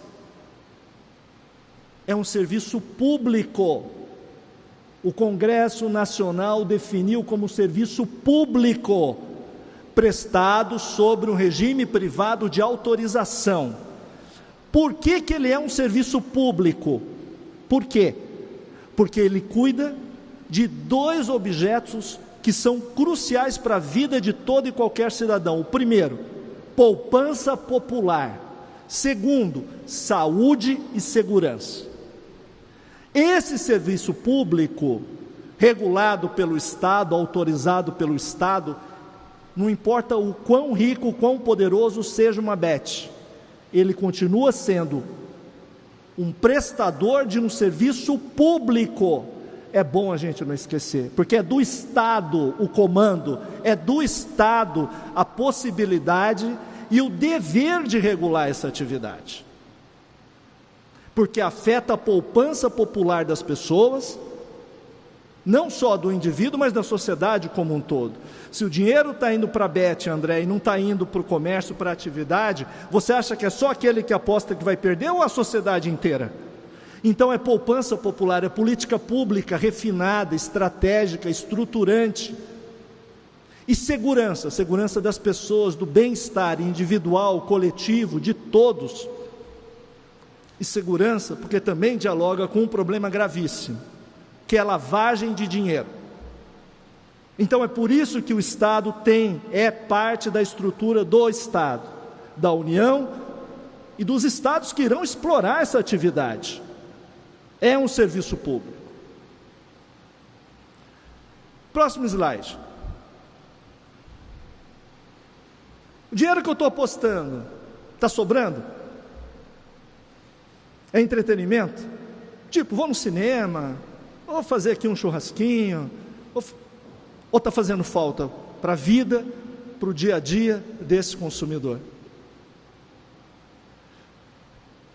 Ele está impactando na renda dele, na qualidade de vida dele. Olha o outro gráfico. A média, quando você olha, é 56. Agora, isso impacta de forma diferente de acordo com a sua renda? Claro. Quem ganha menos? Tem o ensino fundamental, você pode usar como uma proxy. Pode usar a própria renda, até 2 salários mínimos. Impacta mais do que impacta para quem ganha mais. É igual a inflação. A inflação que a gente está sofrendo hoje impacta mais quem? Claro. Cada vez que você tem um baixa renda, o impacto dele é muito maior do que aquele de média ou alta renda. Sobe o preço do restaurante. Para alta renda não faz a menor diferença. Para baixa renda, não come. É simples assim. Então, de acordo com a renda, você tem impactos diferentes. E nesse caso, tem. Próximo slide. Por que eu jogo? Por que eu jogo? Estou sem fazer nada, quero ver o jogo de futebol de uma maneira diferente, combinar com... Nada disso. Você joga porque você acredita que vai ganhar dinheiro. É simples assim. Isso nos dá a ideia do tamanho do problema do que a gente está falando. O próximo slide. Quem que influencia o jogo? O amigo? O vizinho? O colega de escola? Quem é o responsável por dizer que é bacana, que é a nova moda, faz parte do processo? Quem que está na fila? A gente está falando aqui das personalidades que estão atrás e está falando dos influenciadores, não tem a menor dúvida. É bom para ganhar, tem que ser bom para reparar. Essa é a regra. Desde os romanos, não precisa nem do Código de Defesa do Consumidor, desde a época dos romanos. Se o negócio é bom para você ganhar dinheiro, você tem que responder por isso. Aqui a gente tem. Quem é que está levando essas pessoas a jogarem? É o influenciador. Joga, ganha, seja resiliente. Investimento, médio risco, baixo risco, alto risco. Está correto? Eu posso chamar jogo de azar de investimento? Eu posso atrair as pessoas, dizer que o sucesso até é você jogar? Você vai resolver a sua vida jogando? Eu posso dizer isso? A lei diz que não. Não sou nem eu, está na lei, é expresso. Então, olhem o tamanho do problema que a gente está enfrentando. O próximo slide, pesquisa, 2.000 pessoas, nacional, 95%.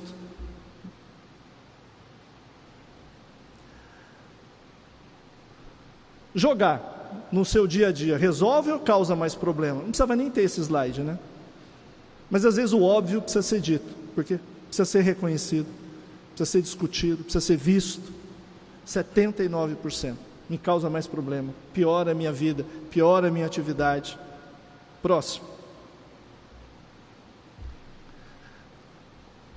Qual o risco? Que risco o consumidor ele está vendo? O primeiro deles, olha que curioso, como é importante, eu atribuo isso, doutora Cristiane, como o legado do código. 25 anos falando, você tem direito, a publicidade pode ser enganosa. O consumidor diz, qual é o maior risco? Eu ficar viciado. Ele está dizendo isso. Ele espera isso da autoridade pública, do poder público, uma resposta para isso. O maior risco, eu perder dinheiro é o óbvio, mas não é isso que ele está falando. Ele está falando da saúde mental dele. Ele está falando do problema da pessoa ficar viciada. Esse é o problema que o cidadão está declarando. Próximo. De quem é o problema? É importante, porque ele assume a sua parte. Ele assume. Mas o que ele percebe? Isso é maior do que eu. O problema não é só meu. Eu preciso que o Estado faça a sua parte. É um chamado, é um pedido de socorro ao Estado brasileiro para que ele ajude e ele enderece e regule esse tema. Essa é a percepção do cidadão. Ele vai fazer a parte dele, mas chega uma hora que a parte dele não dá, não é suficiente. Ele precisa, ele espera que os poderes constituídos façam a sua parte.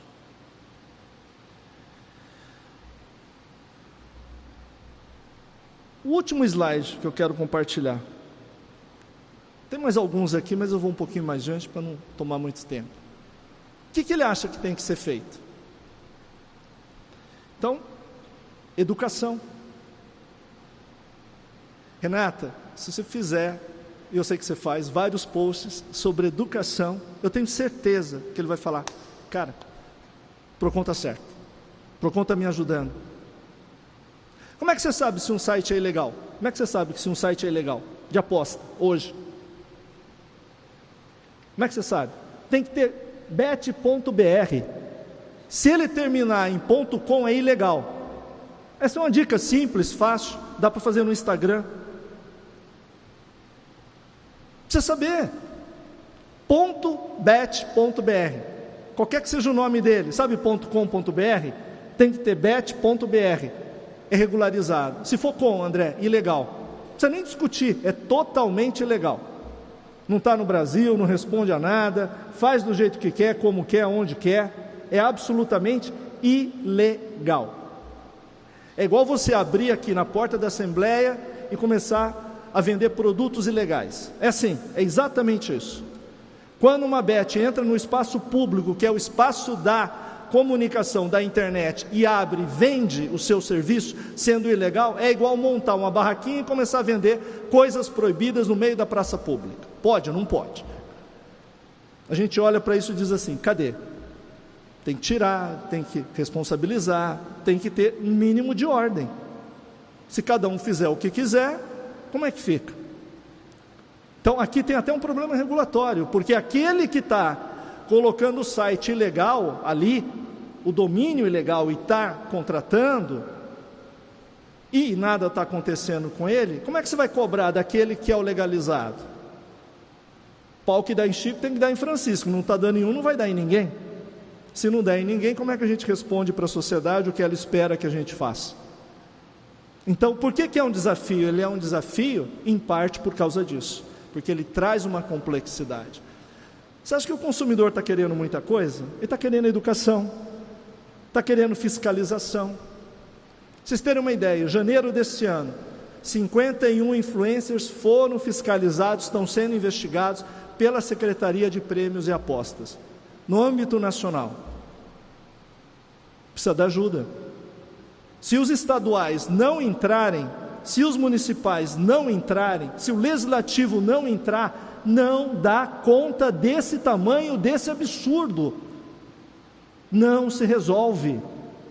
Simplesmente, aí o problema não é da Secretaria de Prêmios e Apostas, de A, de B, é da sociedade. Ele está pedindo muita coisa? Não. O que o cidadão está pedindo? Educação, fiscalização para casos graves. São duas coisas. Não precisa de mais. Próximo. O que ele acha que a gente está vivendo hoje? Epidemia. Esse é o nome, essa é a nomenclatura que a gente está usando. Tamanho, Verônica, é o espalhamento, é difuso, o poder que isso está causando na vida das pessoas. Epidemia. Olha lá. Próximo. Qual outra preocupação que o cidadão tem, Flávio? Olha, cidadão. Estou falando acadêmico, lavagem de dinheiro. As pessoas sabem.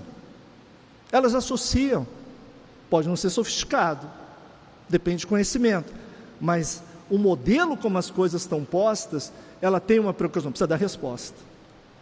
Uma resposta forte, contundente, segurança, até para que quem queira investir possa. Mas do jeito que está no começo. Não está, porque é desde 2018. Desde 2018. Mas sempre é tempo. Sempre é tempo para se fazer. Vamos para frente, passar para a segunda parte que eu quero já ir concluindo.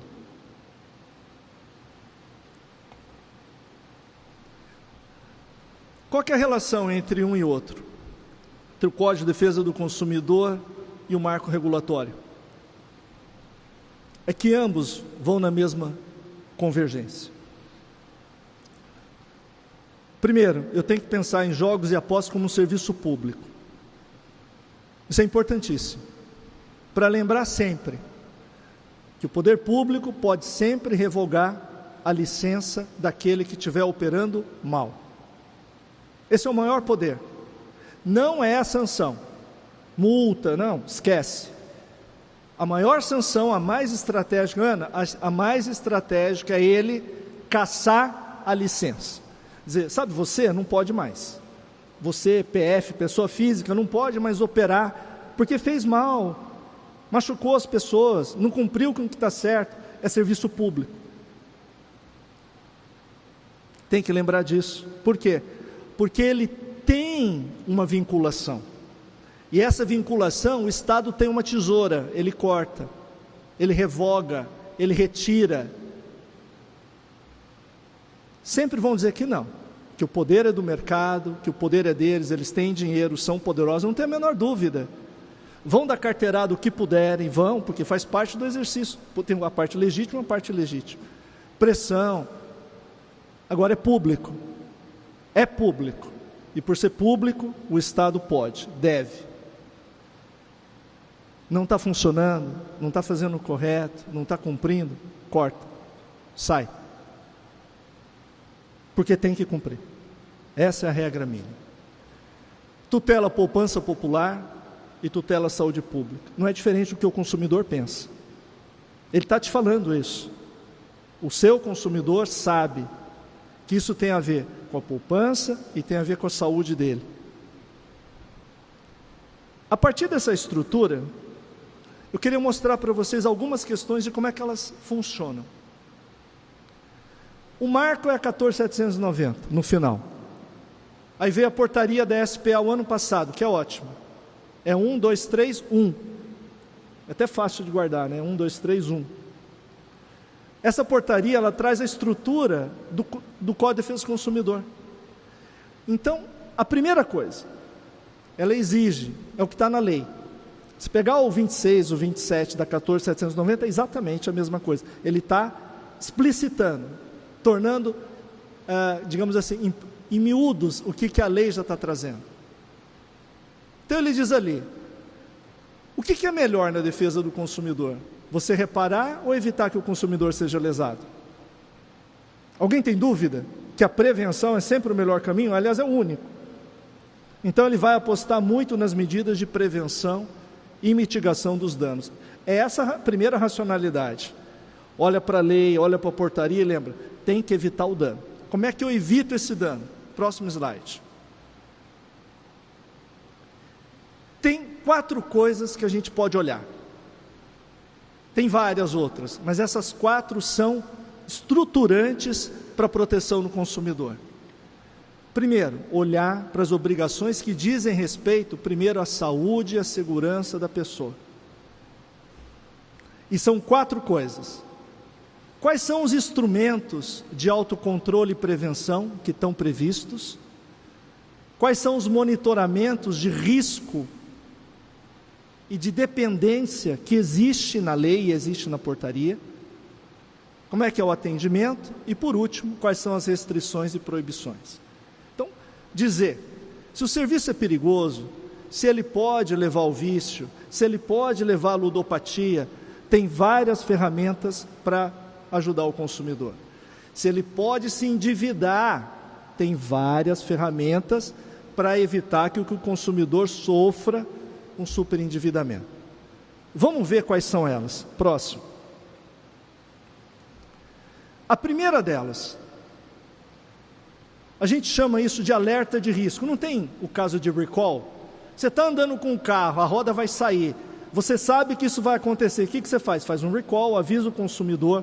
Você vai comprar um produto que tem veneno, você informa o consumidor, você tem que alertar ele sobre o risco. O que diz o artigo 4º, logo no inciso 1º? Você vai jogar, vai fazer o seu cadastro, tem que ter a primeira obrigação. Você abriu, se cadastrou, qual a primeira coisa que ele tem que te dizer?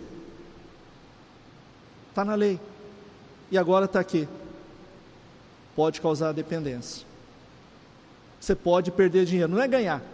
Porque a primeira coisa que ele fala não é que você pode perder, a primeira coisa que ele fala para atrair, evidentemente, não é que você pode, você vai ganhar. Eu estava navegando ontem em alguns sites. Você vai ganhar. Mesmo perdendo, você ganha. Vocês já viram isso?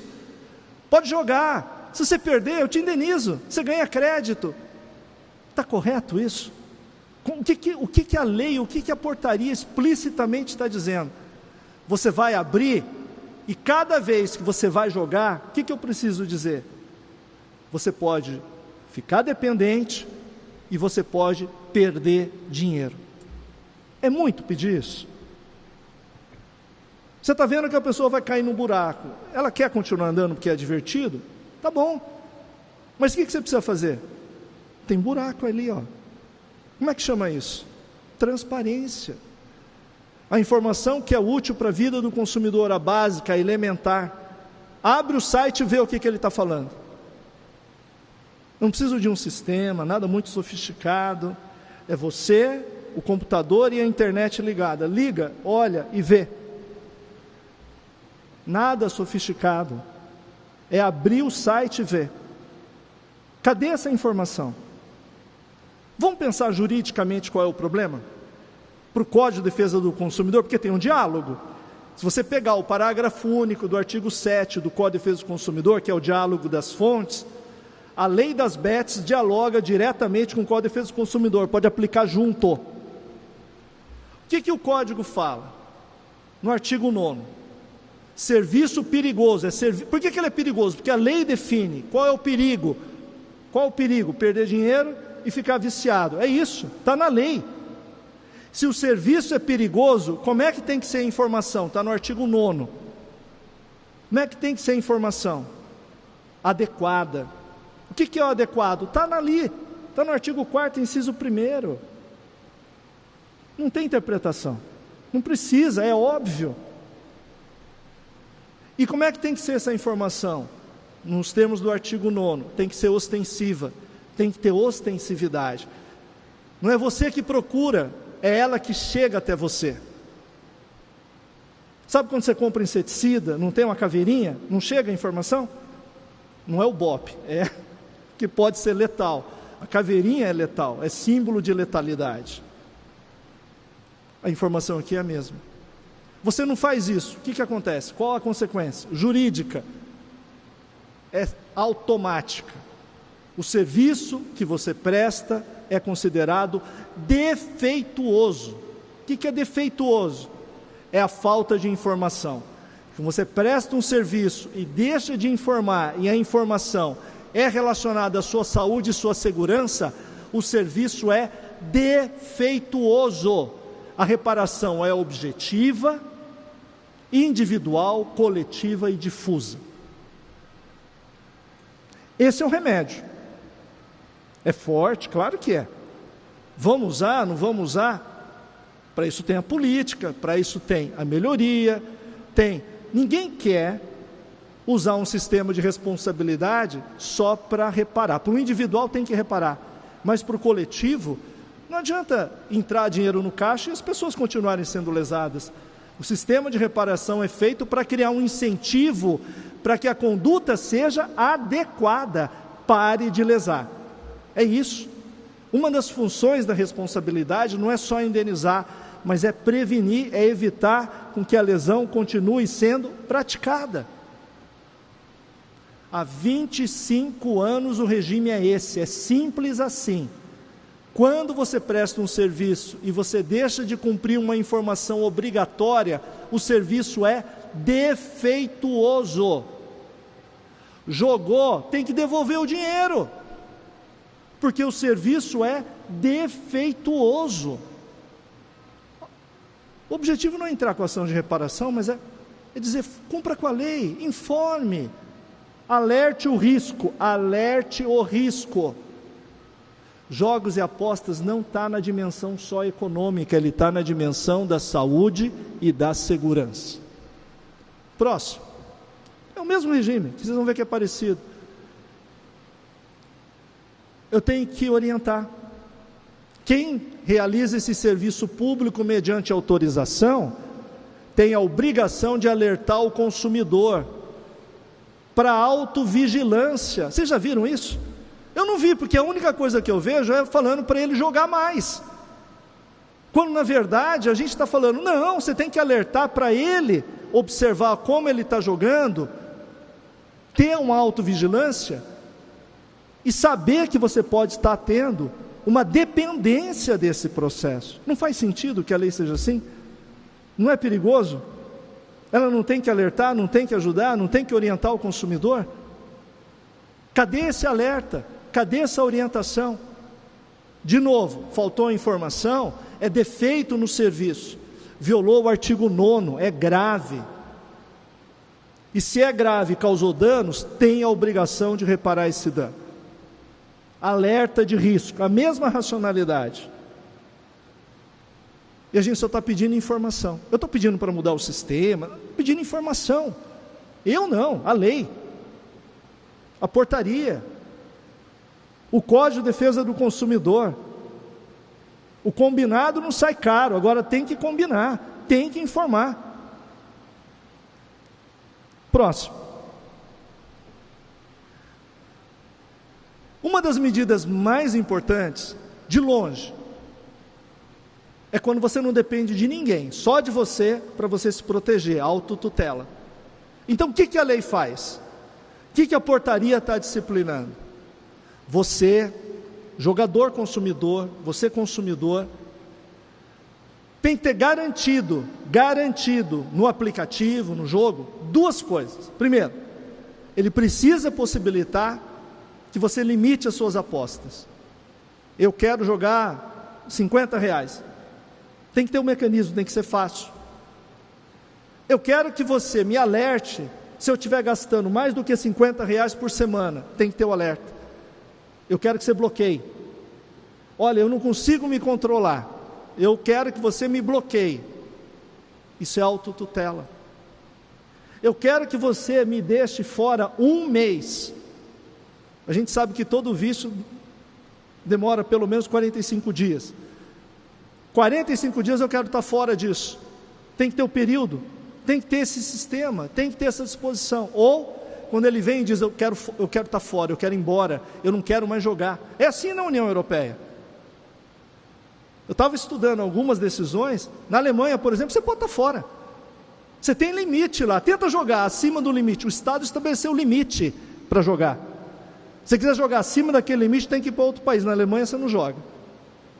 Aqui a gente tem uma outra solução, que é deixar a própria pessoa exercer a liberdade dela e ela se autolimitar. Cadê esses mecanismos no aplicativo? Cadê? Se não tem, eu tenho um regime jurídico.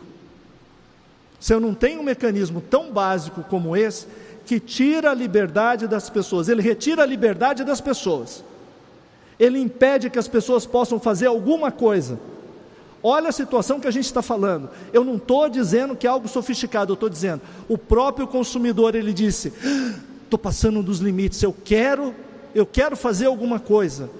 Então, a lei determina que ele faça. Cadê essas ferramentas? Eu sei que eu estou me afogando, eu quero uma boia. Cadê a boia que obrigatoriamente tem que estar lá? Se a boia não estiver lá, se você deixar ele se afogar, é muito mais grave. Porque a sua intenção é não só violar, mas como machucar a pessoa. É grave o que está sendo feito. Por isso que o Código diz, viola o artigo 8º, o dever geral de segurança. O risco que ele está submetendo o consumidor é anormal. Por que ele é anormal? Porque ele não cumpre o que está na lei. Se o serviço é anormal, é defeituoso. Se é defeituoso, cabe reparação. É simples assim. Não tem muita sofisticação na leitura, porque é óbvio. Tem que ter boia, não tem boia, se afogou, tem que responder por isso, ponto. É demais pedir boia? É demais pedir informação, pedir um mecanismo para ele sair? Não é à toa que 85% acha que o site não é bom. Tem uma oportunidade de melhoria. O Estado não reconheceu que é lícito fazer jogo e aposta, cumpre com o que está ali. Agora, desse jeito, na força, do jeito que eu quero, do jeito que os consumidores têm que se submeter ao modelo que eu empresto ali, ponto, é muito violento. É muito descabido e desconsidera completamente a figura do Estado. Ele ignora o Estado, vira de costas, quando ele é um exercente de uma função que é pública, porque é explorado pelo Estado. Só pode porque é público. Próximo.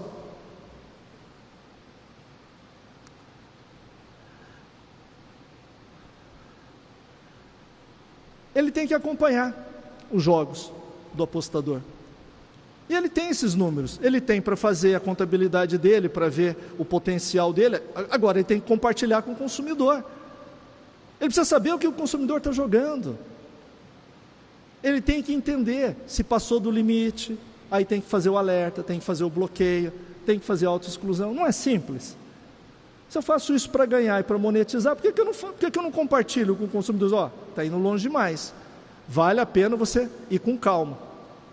É defeito. Não funciona, não faz, gera dano, defeito. Próximo. Isso a gente chama de prevenção ativa, né? Não pode ser passivo. O mundo da passividade acabou. É um mundo velho, não funciona mais. Quem tem compromisso e responsabilidade não se esconde, assume e executa. Então aqui é fundamental que ele acompanhe e ele possa sugerir, mesmo que a pessoa não peça, hein? Aqui tem um detalhe. O consumidor não pediu, ele não pediu, mas ele tem que sugerir. Olha, será que não foi demais não? Você não apostou demais? 3 horas, ele logou à meia-noite, 4 horas da manhã, ele perdeu R$500 e não para. Você olha para isso, o que você fala? Vai, está tudo bem, uma hora vai dar certo. Ou você fala, opa, será que não foi demais? Não quer fazer uma pausa? Não quer dar uma respirada?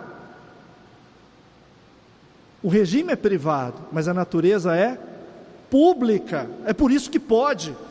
Você não está lidando aqui na sua casa, fazendo o que você quer, do jeito que você quer. Você está exercendo um serviço público que você pagou e teve autorização para fazer.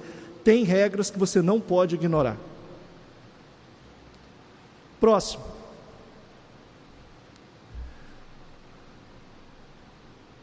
Olha como a portaria é importante e como o papel daquele que opera precisa se ter responsabilidade. Ele pode suspender as apostas do consumidor de alto risco. Ele pode. Sabe por quê, Renata? Porque o ludopata que joga, a lei, a 14.790, diz que a aposta dele é nula de pleno direito. Então, juridicamente, você deixou a pessoa dependente jogar, tem que devolver o dinheiro. Em dobro. Porque você cometeu um ato ilícito. Porque a lei determinou. Então, essa regra aqui, o que ela diz? Suspende.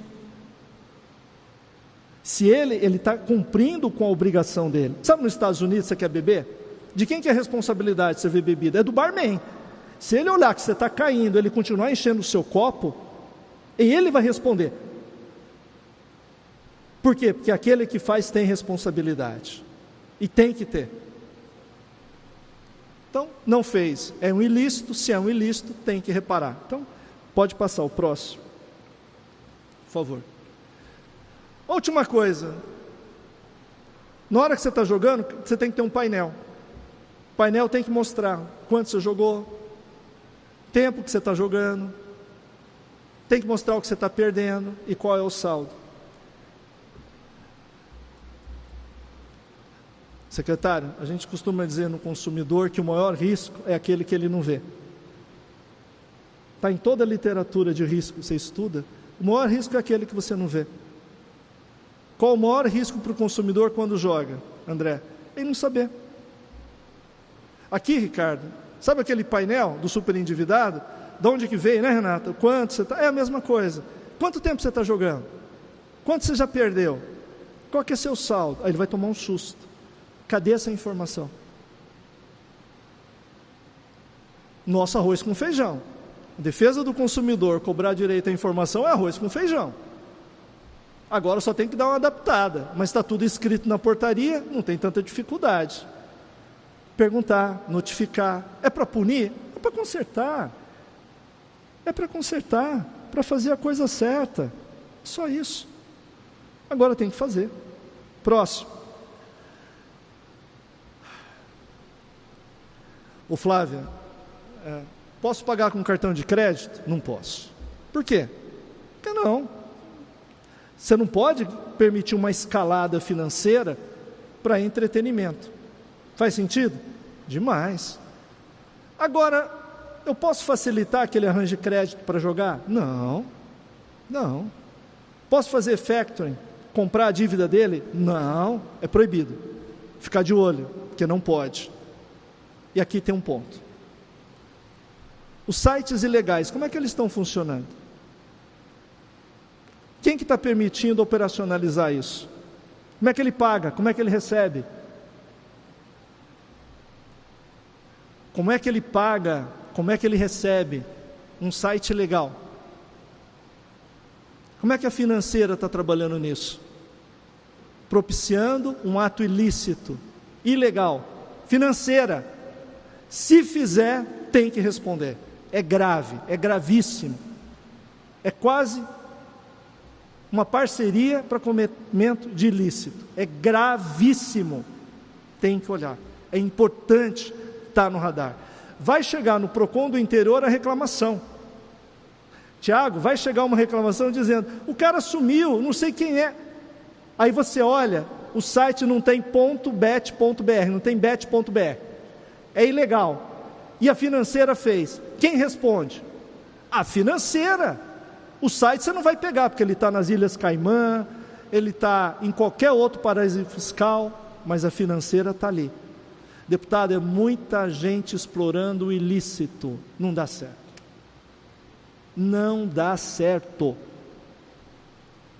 Por último, para a gente encerrar aqui, que eu já falei demais. Próximo. Você tem um longo caminho pela frente. Eu não tenho dúvida da importância e da participação dos órgãos de defesa do consumidor em todo esse processo. Se os PROCONs, o Ministério Público, a Defensoria Pública, a OAB, não colaborarem, vai ser muito difícil tirar essa lei do papel. Quem perde somos todos nós. Não tem como ter um jogo em que todos ganhem e que todos possam ganhar.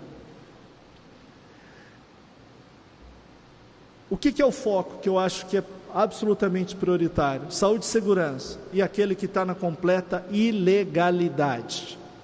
Não tem autorização, está operando de forma ilegal, está no .com, não tem o bet.br, é ilegal, não tem conversa.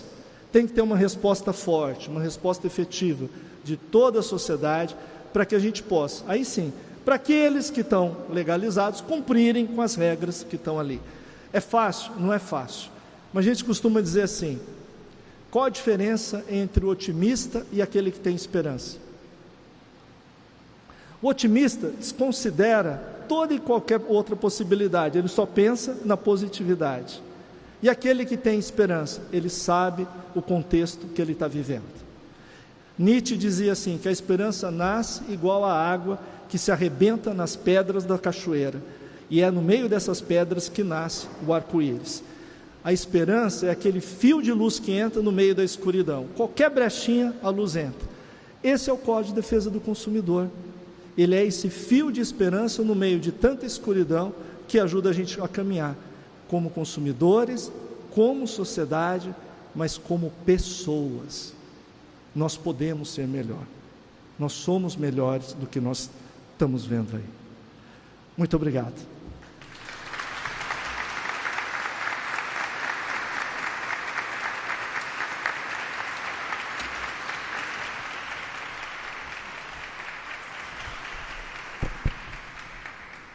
Parabenizar pela brilhante palestra, como sempre. Um tema de fato importantíssimo e que a gente precisa tomar partido aqui, tanto o Poder Executivo quanto o Legislativo, e atuar na regulamentação. Secretário Gutenberg, presidente, passar a palavra para considerações finais, se vocês quiserem fazer uso da palavra. Vamos encerrar? Então, seguindo aqui o comando do secretário Gutenberg, que também, nas suas diversas facetas, para os que não sabem, é árbitro FIFA de futebol, foi árbitro FIFA de futebol, já está aqui com o apito final para a gente declarar encerrada essa sessão e oficialmente iniciada a segunda semana de conciliação, a segunda semana do consumidor, desejando aí um bom trabalho a todas as instituições e parabenizando mais uma vez ao governador Cláudio Castro, ao secretário Gutenberg, ao presidente Rodrigo Bacelar e a todas as instituições envolvidas pela grande iniciativa e muito honrado em ter escolhido a Assembleia Legislativa para dar o pontapé inicial. Saudar o presidente do PROCON, o secretário Gutenberg Fonseca e a todos os presentes. Finalizando, quero agradecer o cerimonial da Assembleia Legislativa pela recepção e declarar encerrada essa sessão. Está aberta a segunda semana de defesa do consumidor do Estado do Rio de Janeiro. Muito obrigado a todos, fiquem com Deus.